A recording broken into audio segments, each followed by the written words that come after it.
Muy buenas tardes. Boa tarde, Bárbara. Deus abençoe a você. Bem-vindo a Encontro com Maestros Notáveis de Psique. Muito grata por sua visita a nosso programa. Vou a dar um breve resumo de que faz nós neste canal, neste dia, neste espaço, né? Primeiramente, quero pedir perdão se falo um pouco ruim português, por favor, desculpa para mim, mas aí vamos a entender, porque somos seres universais, né?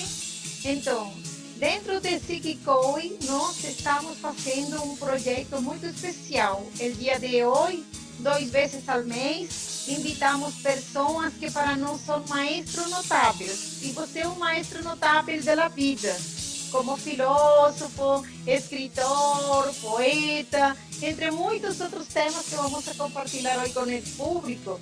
Queremos falar que para nós é um orgulho, um privilégio ter você por acá. Cuéntanos um pouco de você. Quem é Barata? Para compartilhar com nossos amigos, tanto de Facebook e de YouTube, mais adelante, Barata. Deus abençoe. Bem-vindo.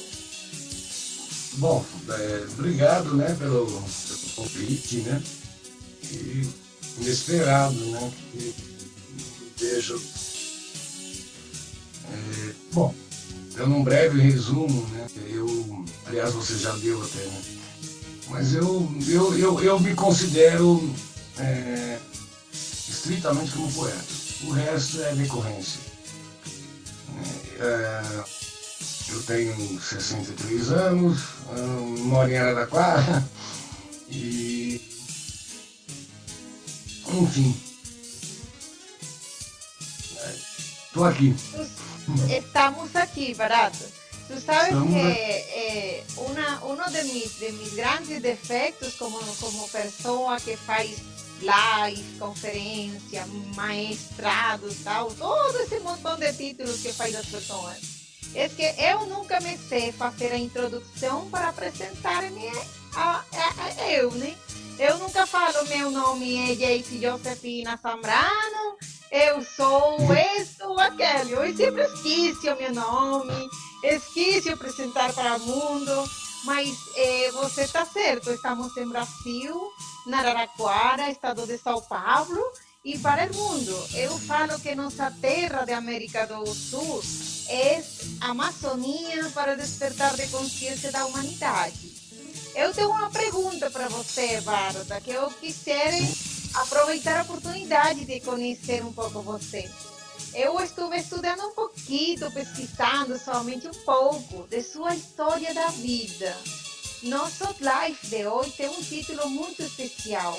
Nosso título tem o nosso nome, Cultura, Tecnologia versus Câmbio Generacional. História de um Criador de Sonho.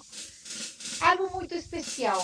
Quando eu pude visitar sua página, eu pude conversar com você, conhecer em pessoa você, saber um pouco de sua história. Eu me senti inspirada de fazer este live, porque muitas pessoas de sua idade han colocado em sua vida muita barreira comunicacional, mas outros como você han podido abrir a oportunidade da janela da tecnologia, né? Mas algo interessante que você tem em sua história para começar a compartilhar um pouco é que você trabalhou com o mimeógrafo e você trabalhou muito no que é esse trabalho das mãos. Pode contar para nós um pouco como foi essa experiência quando você usa uma frase muito engraçada que fala: escrevo desde que comecei a criar pelos nas mãos, né? Não Venezuela e no país latino, hispano, isso tem muito significado, né? Mas tudo certo, não vamos a falar do significado, né? Mas eu gostaria de falar um pouco de sua história com o mimeógrafo. Como foi sua experiência para começar com todo esse mundo artístico que você perseguiu ou foi detrás dele, desde tão jovem, né? Desde que saíram pelos na mão, pelo menos.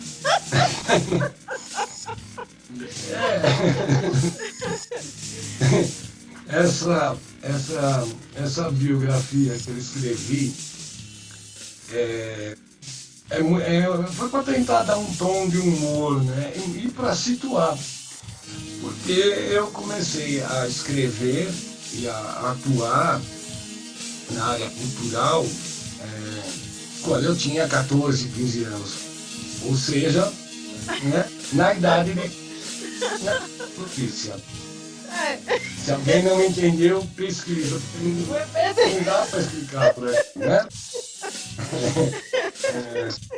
E eu comecei a escrever poesia em máquina de escrever à mão, depois em máquina de escrever.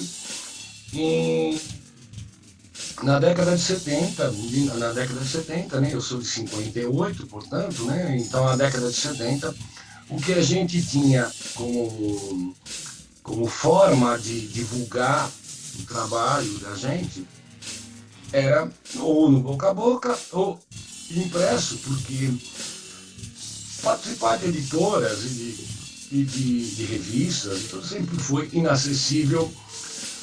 A gente sabe que isso tudo é uma máfia, né? São os escolhidos. Então, para quem não está nesse meio, restava, naquela época, aí, anos 60, 70, 80, 70, no caso, final de 70, um mimeógrafo álcool, né? E a gente datilografava lá o stencil e depois rodava na mão aquilo. O meu primeiro livro eu fiz em 81, chamava-se Arquíloco, e muita gente começou a chamar de Arquiloco, mas era Arquíloco porque era em homenagem a um poeta grego, que era um poeta soldado. Ele era um soldado e se tornou um poeta, e pouca coisa hoje restou do que ele escreveu, mas eu tinha lido sobre ele, fiquei impressionado. Enfim, era um livro mimeografado, tinha 50 páginas, uma coisa assim.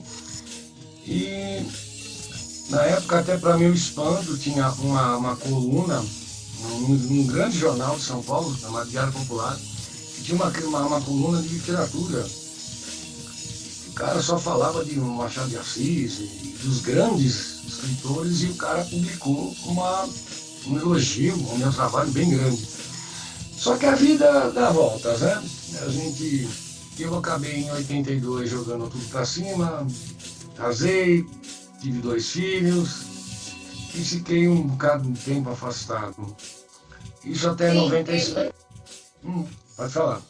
Eu vi algo disso, né, olhando sua história, quando você fala dessa parte de sua vida, né, quando você abandona a parte artística um pouco, né?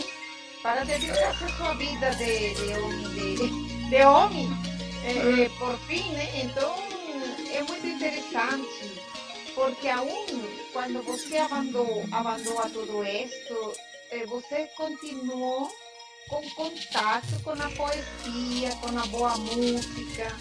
Fala, inclusive está falando você que escutava os Beatles, a Black Sabbath, a Pink Floyd, tudo. Zeppelin me gusta muito, eu gosto muito de Zeppelin.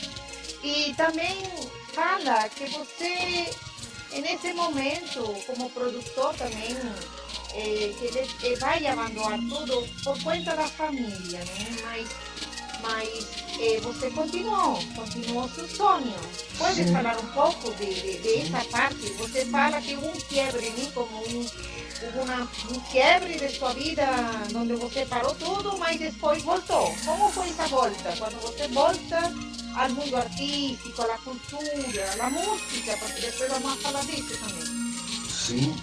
Não, é aquela coisa, eu parei de estar nos meios, de publicar, enfim, mas eu não parei de escrever. Isso eu escrevia e guardava para mim, não mostrava para ninguém, e assim foi durante esse tempo. E por volta de 96, 97, foi quando eu comecei a ter contato com a internet, né?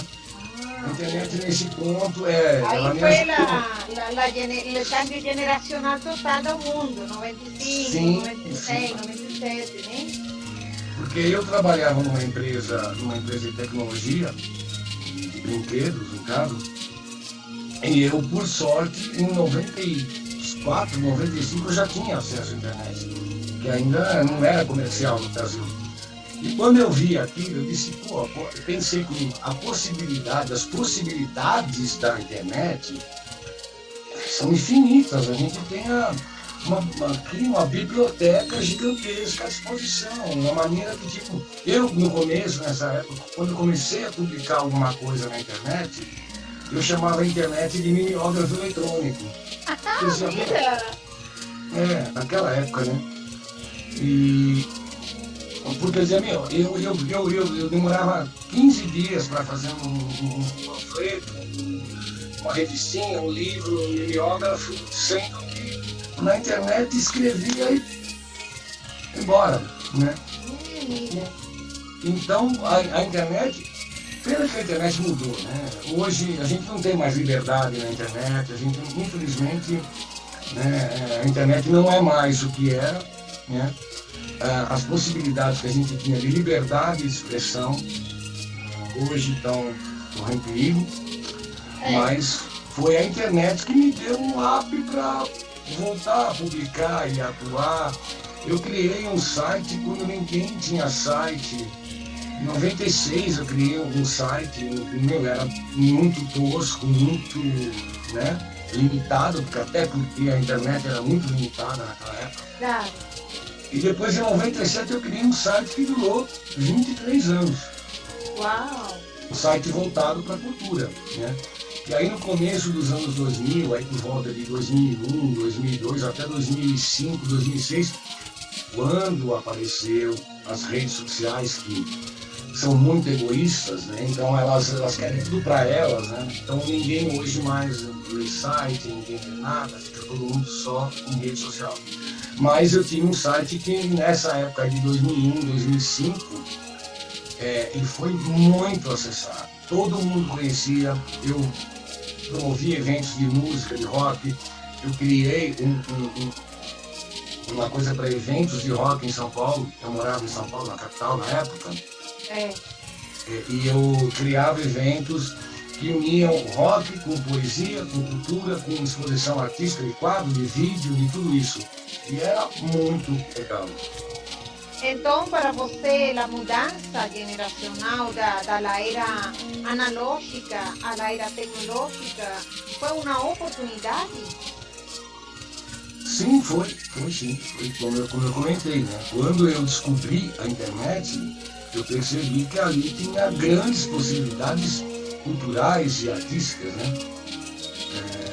A gente poderia trocar informação com o outro lado do mundo, quer dizer, as barreiras, enquanto eu, um livro físico, principalmente um livro lá no meu grafado, o alcance era pequeno, eu tinha que botar um livro no correio, botar uma revistinha no correio, e demorava para chegar, e custava caro. Com a internet não, né?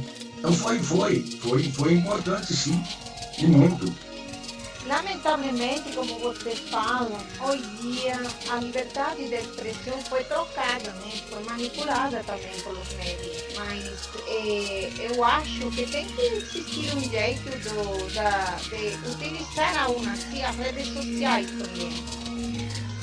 Se nós viramos um pouco a mirada, Barata, hoje em dia, com relação às redes sociais, acha você que tem alguma oportunidade também, como alguma vez tive na internet? Ou que acha você que pode suceder agora nas redes sociais? Olha, a verdade. Aqui não, é verdade, não é verdade. Eu não consigo ser otimista com a realidade que a gente está vivendo. Porque, veja bem, na época do Orkut, a gente trocava poesias, publicava, um transmitia do outro. No Facebook, até alguns anos, até coisa de 5, 6 anos, era comum a gente ter batalhas de poesia, ou um compartilhava a arte do outro. Hoje, eu tenho pouco usado o Facebook por causa disso, porque desde 2013, 14, quando começou essa polarização, e principalmente em 2017, 2018 para cá, com essa polarização política, isso acabou com a cultura. A polarização política e o politicamente correto. Isso está destruindo tudo, está acabando com tudo. E o grande transmissor, a grande doença disso, infelizmente, vira as redes sociais. Exatamente. Né? Ali é muito fácil as pessoas entrarem, xingar, ofender, te mandar ali, mandar para ali, para aquele lugar na esquina, entendeu? Então, eu sinceramente, hoje a gente tem, qual é a realidade? A empresa Facebook mudou de nome. Olha, um funcionário da Facebook de alto escalão, ele meteu a boca e entregou um monte de coisa. O Facebook vai lá e...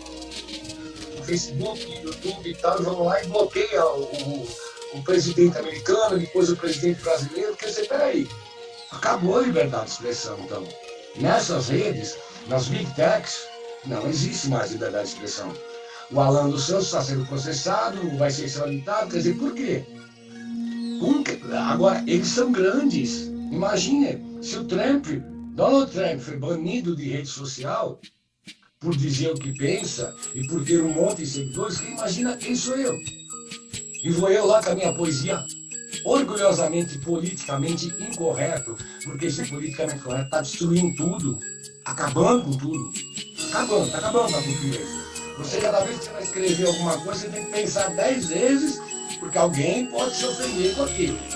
Exatamente. Hoje dia, este tipo de pessoas se lhe chama, se lhe dá nome de geração do cristal, né? Que qualquer coisa pode romper, como um cristal, né?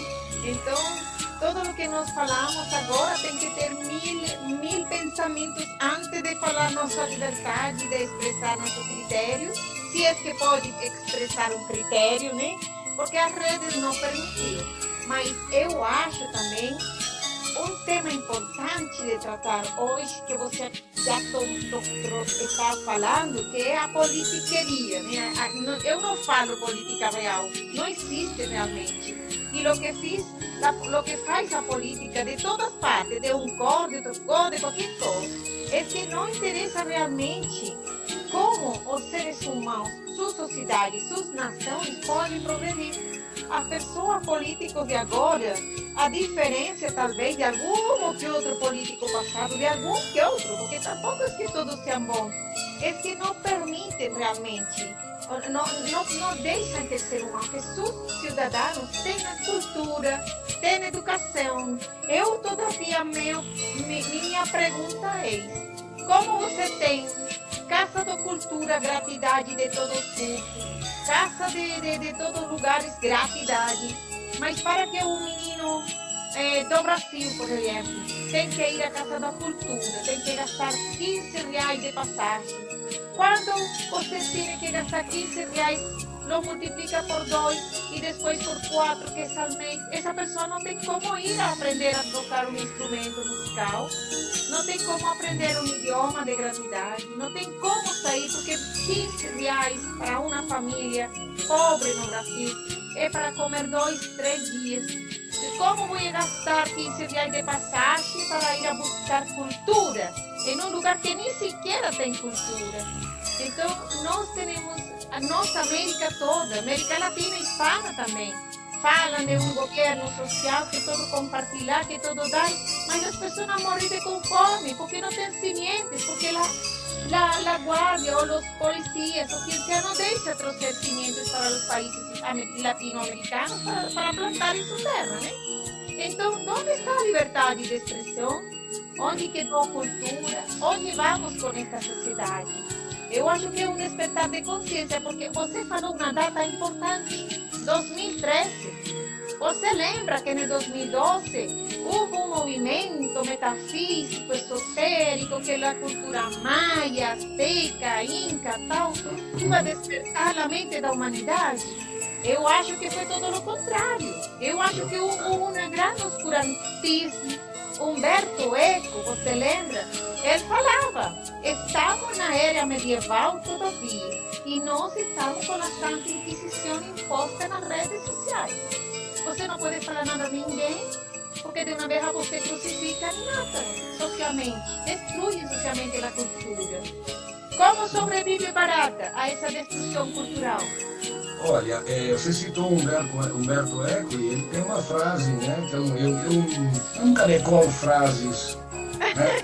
Mas eu prefiro guardar o sentido delas. É por isso que eu me considero filósofo de pé sujo, porque eu não fico decorando e repetindo que nem papagaio, que nem os filósofos que estão por aí, né? Ele disse uma coisa mais ou menos o seguinte, Humberto Eco disse mais ou menos o seguinte, né? Que a internet deu voz aos idiotas, né? E nivelou a coisa por baixo. Então, é isso. Porque quando você vê às vezes uma publicação, e lá embaixo tem a área de comentários. Você fala, por quê? O que essas pessoas estão falando? Estão ali se ofendendo uma a outra. Então, sabe, tipo, era melhor não, né? Era melhor não, né? Era melhor não. Quando você colocou acesso à cultura e tal, eu tenho um pensamento meio ao contrário, né? Eu vou te dar um exemplo de mim, porque o único exemplo que eu posso dar é o meu, né? Eu posso dar o meu exemplo, do que eu vivi, do que eu fiz, do que eu conquistei, do que eu não conquistei, por mérito ou desmérito meu, por competência ou competência minha. Eu não digo que hoje eu não tenho uma condição financeira boa por culpa do governo, por culpa... Não, foram atos meus que eu tive certos ou errados. Tá? Acesso à cultura. Como eu citei agora há pouco, quando eu era pré-adolescente, adolescente, não existia internet, nada disso e tal. Eu andava mais ou menos 8 quilômetros, né, um pouco mais, ida e volta, uns quase 10 quilômetros, para ir numa biblioteca pública para ler. Eu passava a tarde numa biblioteca pública. Por que eu fazia isso? Porque eu tinha interesse. E eu não tinha dinheiro para comprar as coisas também. Eu não tinha dinheiro sequer para pegar um ônibus, mas eu ia a pé numa biblioteca pública, porque eu tinha interesse. Quando eu comecei a trabalhar, eu andava a pé e guardava o dinheiro do ônibus que era me dado para eu comprar uma revista, para eu comprar um disco. Então essa coisa de dizer que as pessoas não têm acesso, não é bem assim. É lógico que a gente sabe que existe uma linha abaixo, né, na América Latina inteira, né, uma linha que está lá embaixo, que não tem acesso a nada mesmo, e não vai ter. E não é você mudando a política, o presidente, o sistema político, que vai mudar isso. Não vai mudar isso. Não vai. Não vai. Quem pensa que vai, está mentindo. Quem está dizendo para os outros que vai, não está mentindo. Não vai. Então não é o sistema político, a ideologia política que vai mudar nada. Né? Para melhor, não. Então, eu vejo o seguinte, a pessoa não tem nada. Você olha uma pessoa, faz um selfie, e mostra, ela tem um iPhone 12. Aí no fundo da parede, a parede está sem rebocar. Aí a pessoa vai dizer que ela é uma coitada, que ela não tem dinheiro. Peraí, como é que você comprou um telefone de 10 mil reais e você não tem dinheiro para rebocar a parede? Né? Isso é só um exemplo. Eu creio, então, que você tocou um ponto muito bom, porque eu acho que há que aprender de nossos maestros. Você está dando uma lição da vida, porque el poder aprender um instrumento musical, aprender cultura, ler um livro na biblioteca, depois de caminhar 8 quilômetros, é que ter desejo de aprender. E hoje em dia, você tem razão. Com a internet, que supostamente, né, temos agora, supostamente libertad, talvez nos destressamos, mas o YouTube tem muitos programas, muitas pessoas que ajudam ou dão informação gratuita para aprender muitas coisas. Eu tive uma experiência faz muito pouco de uma pessoa que tem um telefone desses muito caros e só mostra, né? Mostra o telefone delante de todo mundo, olhando o telefone desde as 5:30 da manhã até as 12, 1 da manhã. Todo o dia, toda a tarde, toda a noite.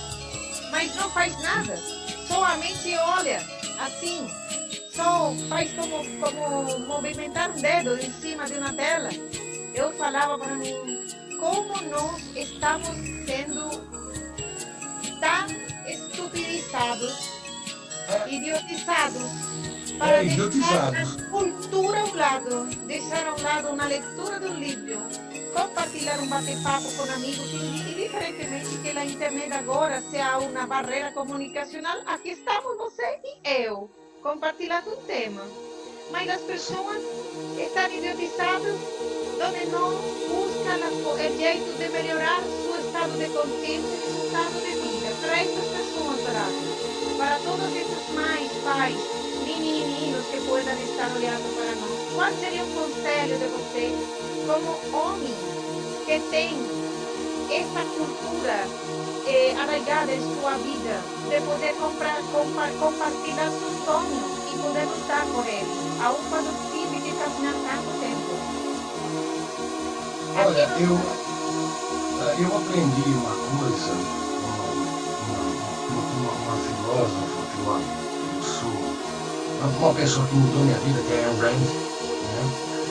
Uma filósofa, para quem não conhece, né, russa, nasceu na Rússia e migrou para os Estados Unidos e escreveu uma obra fantástica. E ela diz que liberdade é não esperar nada de ninguém.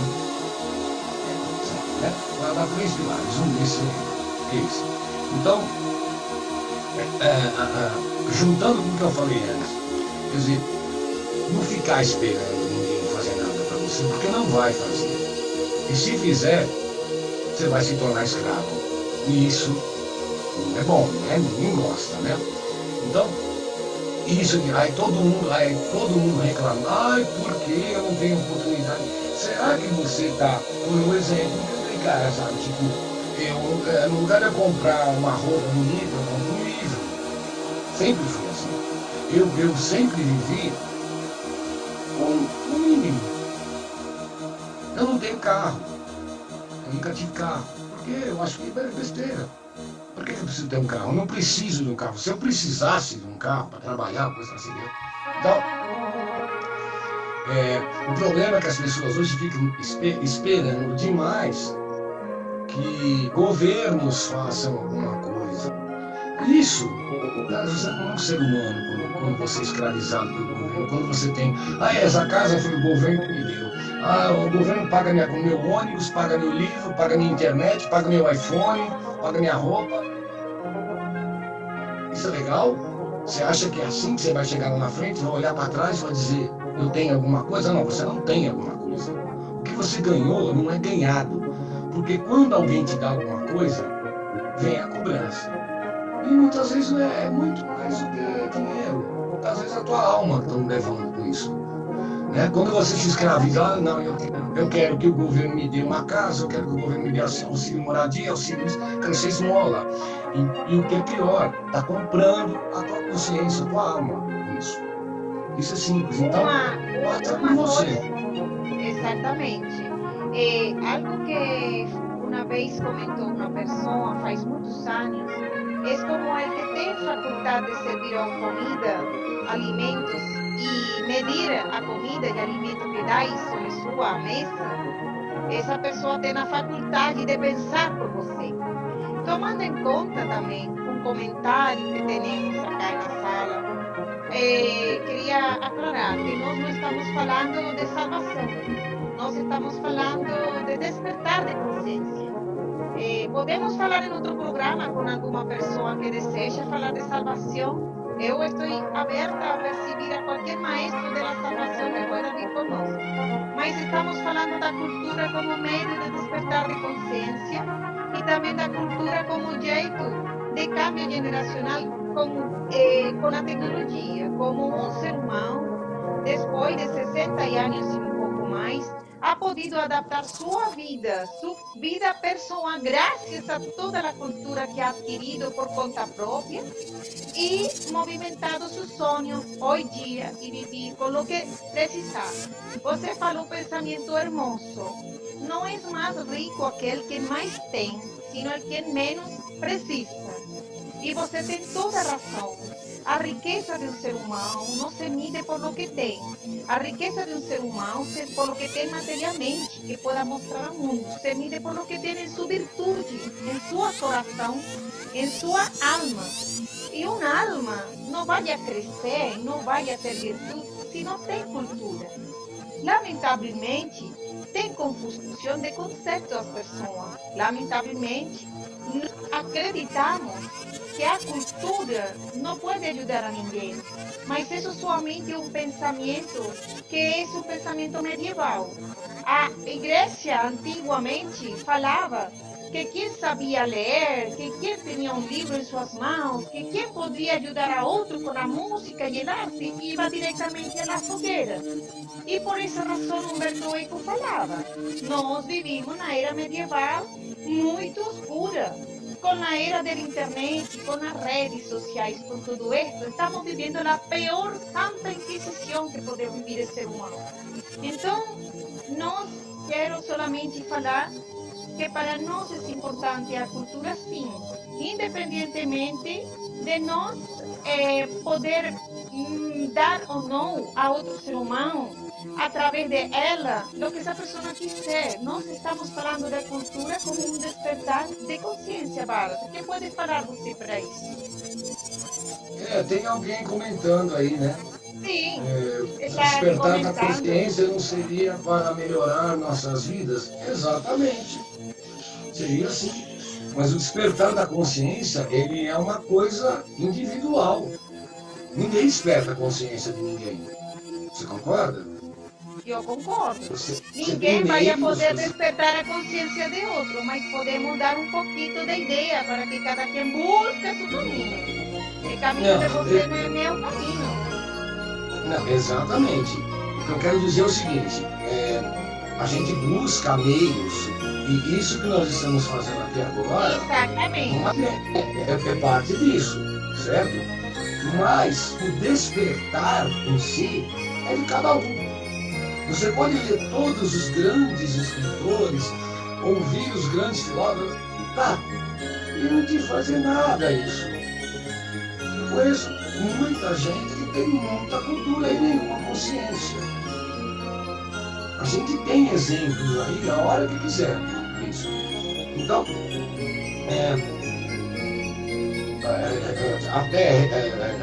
mais uma vez, pegando no ponto da pessoa que está comentando aí o sim, é isso mesmo.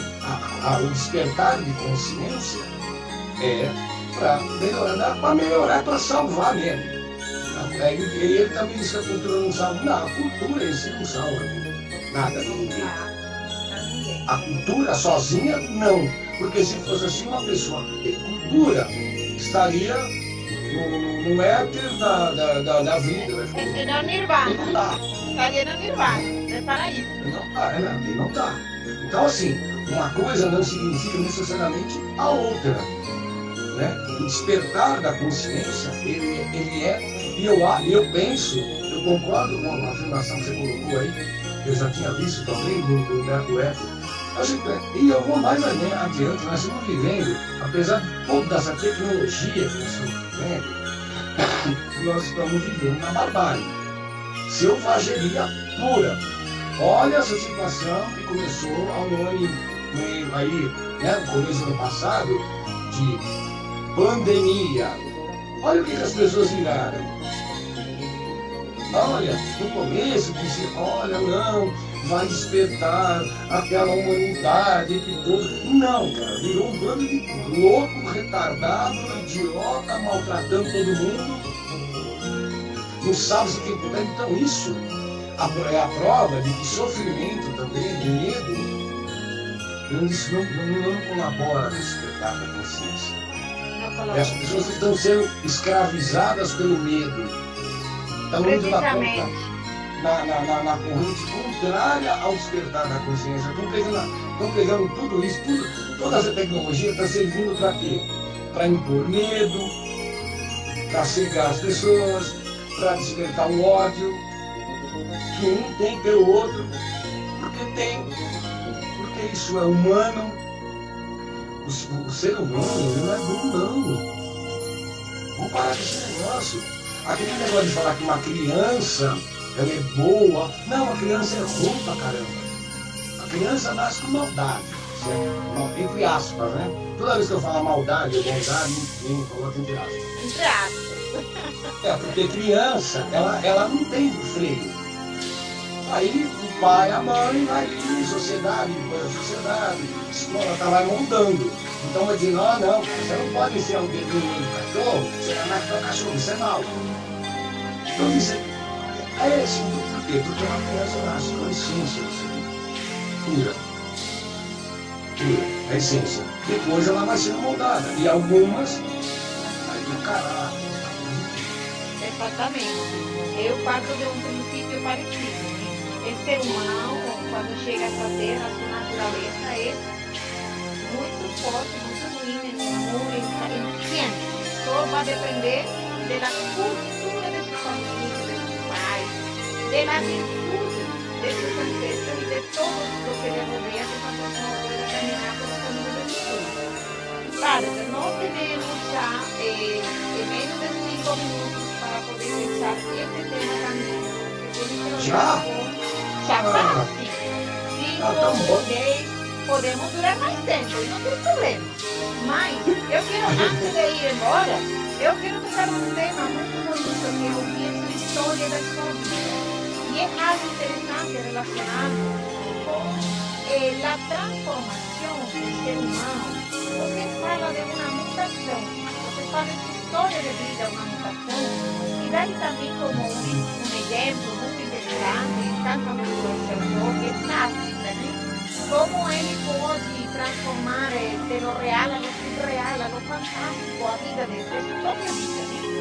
Como Marta, nesse mundo que toca transformar sua vida, mudar, tocar sua caminhar depois de ser um pai, esposo, e voltar a esse caminho cultural. Como foi esse instante, essa mudança, esse momento de poder chegar de novo aonde está agora, voltando a sonhar, voltando a escrever, já mostrando sua vida de outro jeito e dando ao mundo a oportunidade de conhecer sua obra. Como você dá ao mundo o mensagem desde essa mudança, desde essa mutação como você fala? Bom, rapidinho, só para explicar o contexto. Não te preocupes por el tempo, temos tempo. Tá bom, então tá bom. Assim, o contexto disso, você tem até nessa minha biografia engraçadinha, entre aspas, né? Porque, bom, Kafka para mim é o maior escritor de Deus. Eu sou apaixonado pela obra de Kafka. E particularmente Metamorfose. Esse Barata não é meu nome. E aí, para quem não me conhece, né? Aliás, até você acho que nem você não sabe disso, né? O meu nome é Luiz Carlos, correto? Luiz Carlos. Luiz com Z. Luiz com S. Luiz com Z. Isso, sei. Quando eu fui, citei aí agora há um tempo atrás, aí, eu criei, em 97 eu estava criando um site, aquele site que foi, né?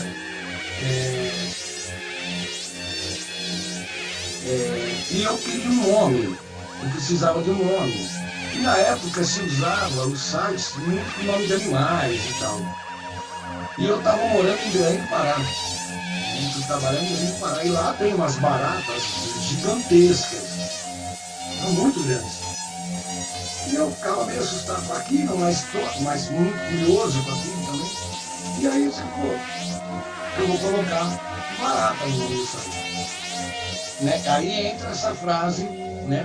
Um certo dia, essa aí, né? A introdução, né?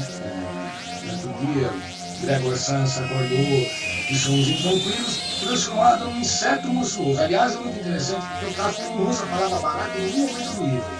Ele descreve um inseto monstruoso e, por definição, a gente acha que é barata. Eu já li teorias que dizem que é um besouro. Mas o mais próximo é barata mesmo. E eu coloquei esse nome no site. Certo?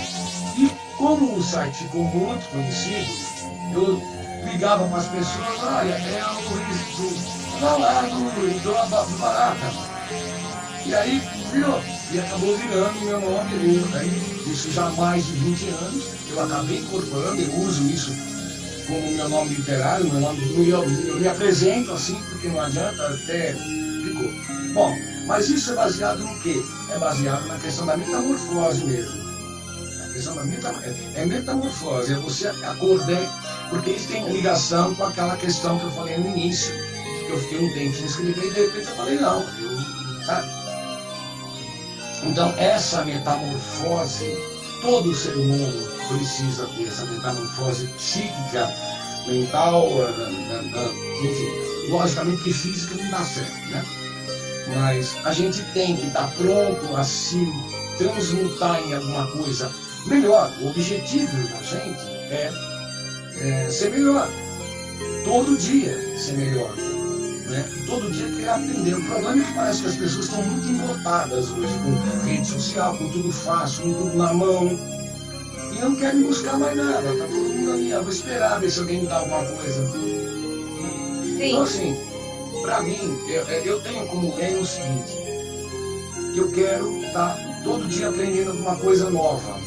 Né? A maior parte das pessoas, até da minha idade, eu estou aposentado aqui, vou ali jogar dominó de pijama na esquina, não quero aprender mais nada, não, eu quero. Porque o dia que eu não quiser aprender mais nada, e aprender não é só no sentido cultural, né? No sentido de informação, é no sentido de vida mesmo. Né? Eu acho que sempre é tempo para você recomeçar, e isso é uma metamorfose. O problema é que eu não vejo isso na maioria hoje. Eu não vejo. Você entra nessas redes sociais, você vê que as pessoas estão ali acomodadas, estão ali brigando por causa de política, brigando por causa de não sei o quê. E, cara, qual é a evolução que você está tendo nisso? Qual é o objetivo? Onde é que Você me faz lembrar de um homem, ele falava, faz poucos dias tive uma conversa com ele, e ele falava assim, nós como maestros e como escritores, ou como artistas, tem a oportunidade de plantar sementes brancas na terra. E então, alguém perguntou para ele, como isso? E ele falou, nós só plantamos sementes na terra. A terra que está preparada vai deixar crescer sementes. Lembrei muito da parábola do sembrador de Maestro Jesus, quando falava disso também, onde você plantou sementes, sembrador plantou sementes, onde essa terra, ou esse coração decide, segundo sua preparação e segundo sua coração, se essa semente vai dar fruto ou não. Então, cada ser humano, eu acho, Bárbara, que todo o trabalho que faz um artista, todo o trabalho que faz um escritor é sembrar semente branca. A semente está branca. Você tem uma obra maravilhosa. Eu faço uma pergunta todavia, né? Mas, quando nós tratamos de esperar a cambio algo de lo que nós plantamos, é quando sofrimos, né? Então, referente a esse arte, Bárbara, eu vi muito interessante um trabalho muito particular de você relacionado com ópera rock. Esse trabalho encantei e eu falei, nossa, esse é um tema muito interessante. Seria bom poder falar um pouquinho desse trabalho de ópera rock, aproveitando a oportunidade de nosso tema de hoje, de nossa titulação, fala história de um criador de sonhos. Para mim, isso é você, Bárbara. Vamos jogar, né? Ópera rock. Eu sempre, desde que me conheço por gente, eu acompanho rock, eu gosto de rock, pra mim mexe comigo, etc. E eu sempre tive uma ligação, sempre achei muito legal a ópera rock. Mas eu não sou músico, né? Eu tenho várias, eu escrevo, eu pinto, eu faço um monte de coisa, mas músico, por quê? Porque eu não tive paciência para ser músico, o músico tem que ter paciência, simples. Bom, e eu dizia, eu quero escrever, mas eu não sou músico. Não, tá bom, eu vou fazer. Vou pesquisar a história da ópera. Não, existe um libretista, que é o cara que escreve o texto, tal. Só que eu fiz isso em 2010. Eu estava assistindo o Tommy, que é uma ópera rock de The Who, e tive uma ideia. Eu disse, pô, no começo do Tommy, o pai do Tom, o marido da mãe dele, o pai dele, não volta da guerra e tal, não sei o que lá, e aí o Tommy nasce no dia que termina a Segunda Guerra Mundial, e é o dia da vitória. E eu digo, pô, o Tommy devia ser mulher e chamar Vitória. E isso me deu um estalo, não vou escrever sobre isso. Eu comecei a escrever uma ópera rock que chamava Vitória ou a Filha de Adão e Eva. Eu fazia toda uma relação, na verdade Vitória era filha de uma prostituta e tal, que aconteceu um monte de coisa, enfim. E aí eu chamei um amigo, que é músico, que aliás é um gênio como músico, e digo para ele, ó, tá aqui tudo. Mas eu não dei só o texto, eu dei todas as marcações, criei a ideia, porque para mim aquilo deveria virar um musical, que nunca virou e eu acho que nunca vai virar, porque infelizmente aqui se isso fosse na América, eu estaria rico dele. Beleza. Beleza. E esse trabalho, essa ópera rock, a gente fez, eu fiz com uma editora artesanal, com o libreto, a gente pagou a prensagem do CD. Nos 3 ou 4 editores, em 2015, eu estava pesquisando, porque eu me interesso muito por psicologia e tal. Eu estava lendo alguns artigos na internet sobre psicologia, psiquiatria e tal, e eu me deparei com um negócio que me chamou muita atenção, que é um negócio chamado Síndrome de Cotard.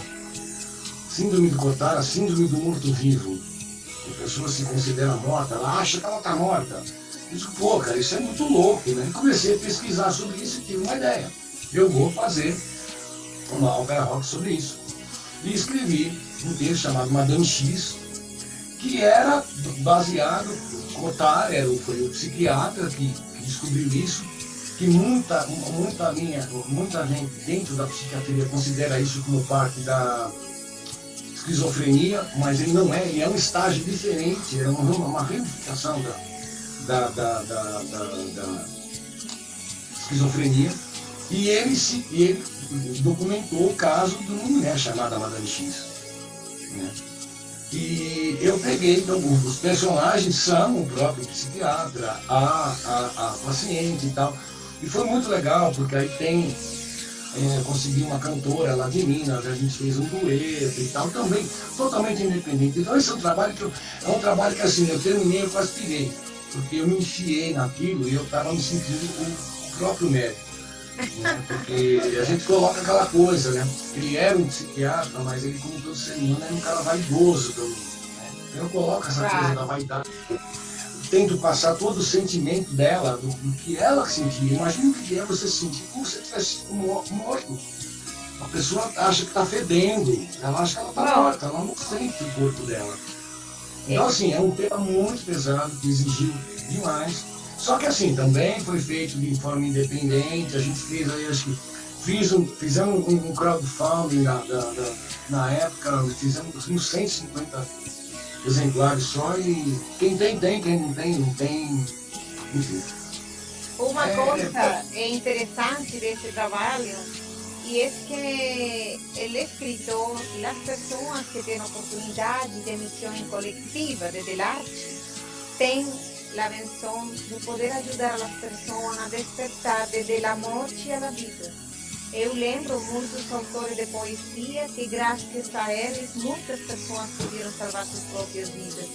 Eu todavia, mirando até agora, mirando um montão de escritores do Oriente, que gosto muito, eles deram vida e deram muito campo a pessoas para que pudessem encontrar na literatura um jeito para sobreviver a um sistema absurdo no qual se viveu nos anos 28, 1928 en adelante de los años 1945, que fue una época terrible para los literatos, ¿eh?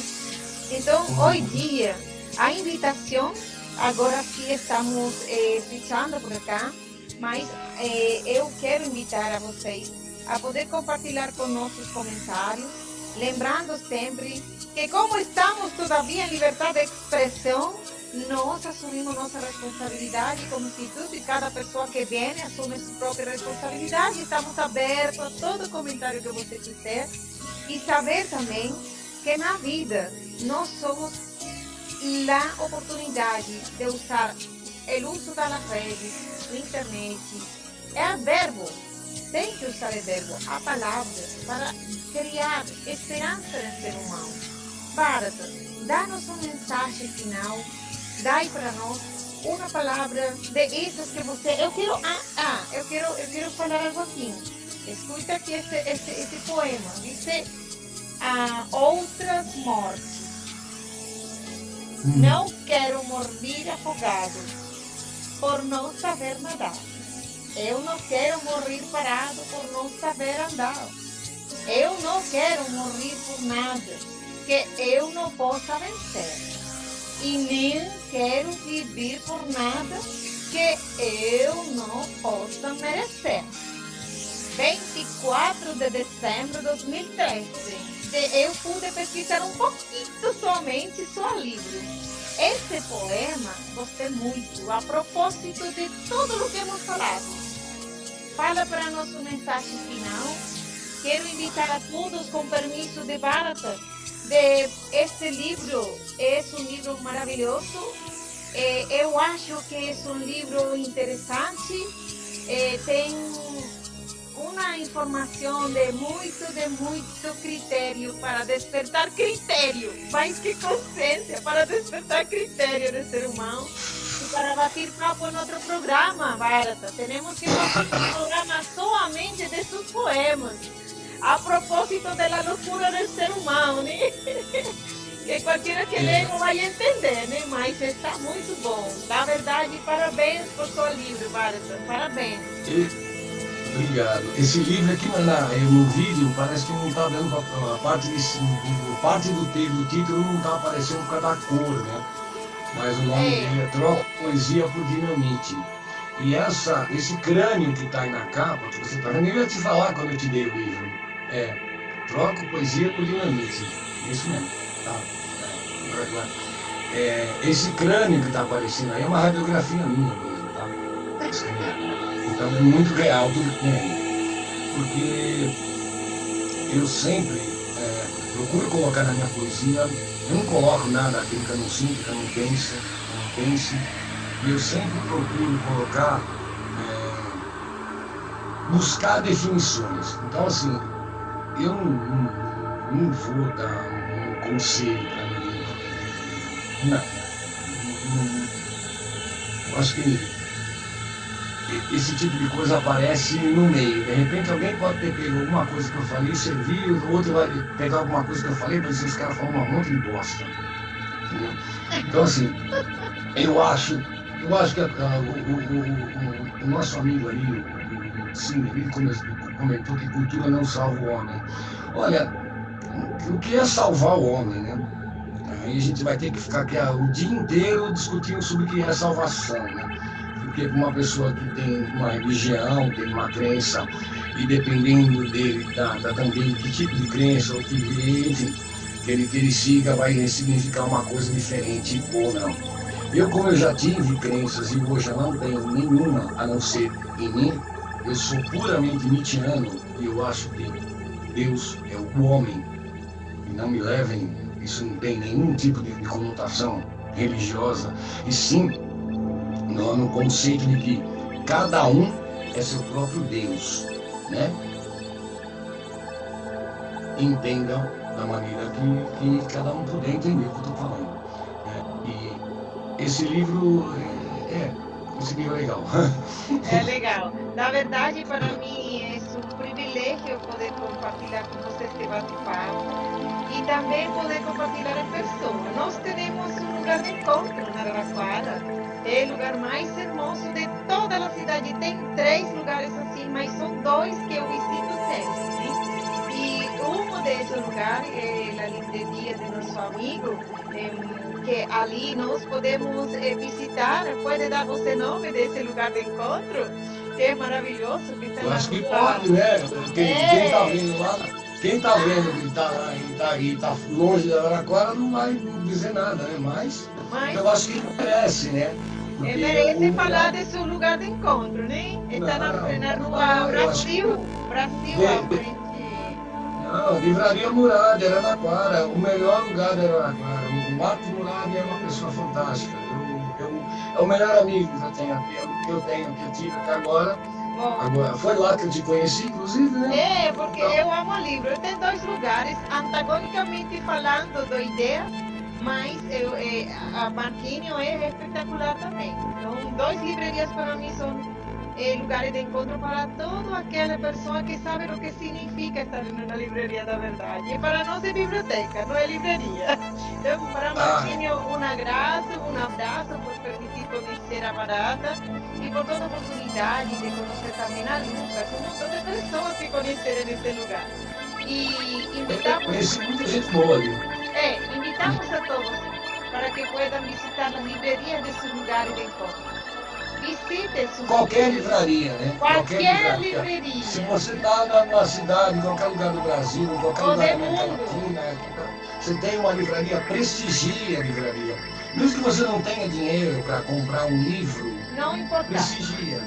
Né? As Vai. livrarias elas são essenciais ao desenvolvimento. Exatamente. Eu acho, Barata, que é o melhor conselho que podemos deixar nós todos. Demais Se de tem uma falar. mensagem, se tem uma mensagem é essa. Esse, Vamos só às esse. livrarias. Então, muito A cultura obrigada. pode não salva o homem, mas ajuda muito, viu? Ajuda. Então, graças, Barata, por seu tempo, graças pela oportunidade. Obrigada, né, em português. Da verdade, para mim, pido perdão por meu mal português a todos os que escutam, se não entender muito, mas, da verdade, estou muito grata deste momento. Deus abençoe. Eu tenho meu Deus. Você tem seu Deus, não importa lá. Para mim, igual. Deus abençoe a todos os que estiveram presentes, que todos que compartilharam. Na verdade, espero voltar a ver por acá. Em dezembro fazemos outro bate-papo para falar um pouco sobre os temas de poemas, Varas. Já está invitado, quem está comprometido com nós.